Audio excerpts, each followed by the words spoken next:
What a relationship with a narcissist is truly like. Coming away from any relationship is hard enough, yet with a narcissist it is beyond devastating.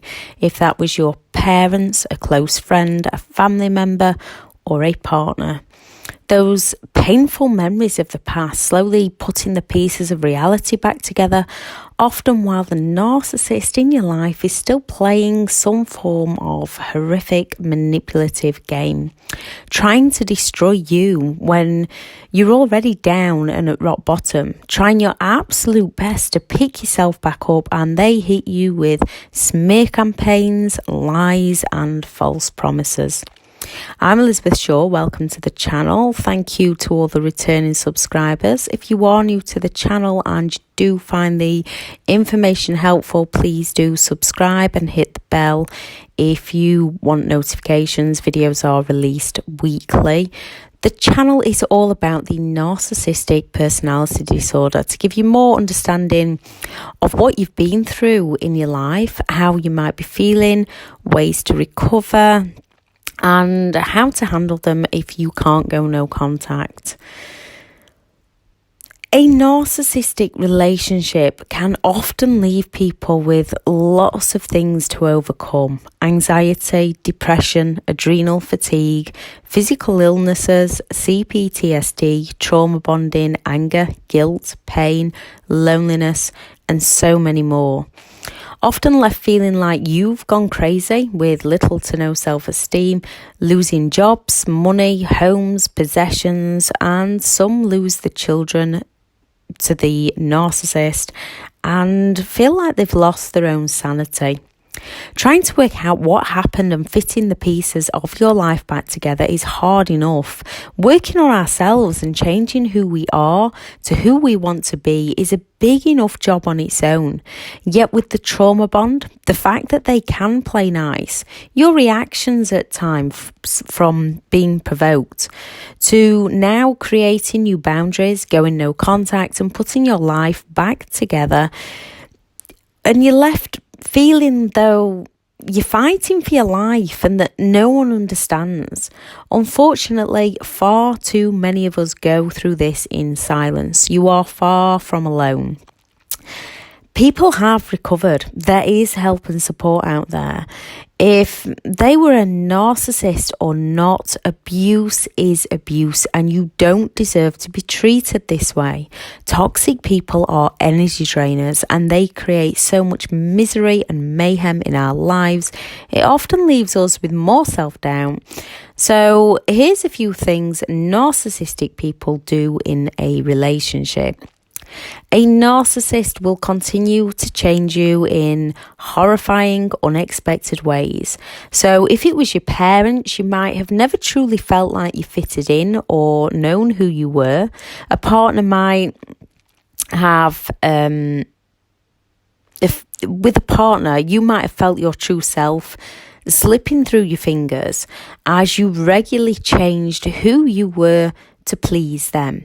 This also happens with friendships as you lose your boundaries, continually trying to do the right by them and not realising you're doing wrong by you.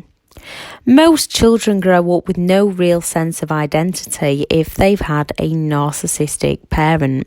If your partner was or is a narcissist, by the time you get out, most have lost their sense of identity and feel completely broken from all the mind games, causing you just to never know where you stand with them.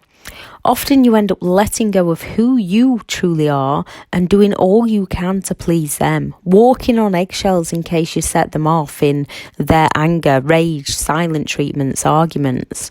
When what we have to learn is we are not responsible for the behaviour of others towards us. That is on them. We are only ever responsible for our own actions. And sometimes we get it wrong. We are human. We learn from our mistakes. Changing ourselves to be someone else that someone wants us to be, it doesn't work. With good intentions, we have to be who we want to be. Good people will accept us for who we are. People love to judge others when they should be looking at what they need to fix within their own lives instead of judging how we want to live ours for us. Never again let another's judgment of you change you. You know if your heart's in the right place, and that's all you need to know. A narcissist will tell you they love you. Some narcissistic parents might not always be forthcoming with this. Partners will be very quick to tell you how much they love you. They idolize you and they love bomb you to earn your love. And as they need to earn your love so that they can use that love against you. A narcissist, I love you, means I use you. It's rather easy if someone says they hate you and treats you like garbage. You know where you stand with them. You know you don't need them. It's messed up when someone tells you they love you, offering intermittent play nice and treating you so well, when they can also treat you so wrong, with the added words of, if you hadn't, gaslighting your mind into believing they love you. So you then believe that you caused something. It's extremely difficult when someone continually tells you they love you and at the same time hurts you.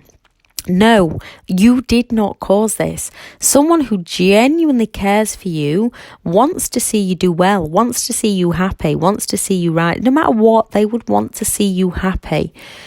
If people who care and love you may call you out on things to help you do better. They don't do it to try and bring you down, hurt you, and then leave you an empty, feeling broken. And always remember, you're not broken. You're rebuilding yourself for a better life for you. With parents, you trust them and you look up to them for guidance and support. Yet, as you never really honestly know where you stand with them, you grow up with little trust within yourself, not understanding what true trust in a relationship feels like. With friends and partners, they'll earn your trust in the start, treating you better than anyone ever has. You open up to them. You confide in them, or your weaknesses, or your insecurities, or your strengths, as you want to believe the good in everyone. Once they've earned your trust, they'll slowly start to manipulate you. They will begin to use your vulnerabilities and your weaknesses against you. They even make you doubt your own strengths. In life, we will always come against opposition. Yet when the opposition is the very person claiming to love you, it's hard to see you dealing with the enemy. Usually they don't start bringing you down until you're in too deep to just simply walk away. Most narcissistic people will try to isolate you, and if they don't isolate you, you're left feeling so confused and lost with little trust, so tired, so drained, you end up isolating yourself. Friends, co-workers, partners, parents with their own children will use triangulation to pit you off against other people. They are smearing your name to others or telling you things they've said about you, which they most often haven't. Parents will play siblings off against each other, and usually the healthy parent off against you. While you're so young, you don't realise it's happening, and narcissistic partners will also try to isolate you from any support networks, keeping you with them as you've nowhere to go and feel like you've nowhere to turn to. There's always somewhere to turn to. You will always find a way. A narcissist likes to be in control, and they feel entitled to be in control, and they want to divide and conquer so that everyone turns to them for the reality checks.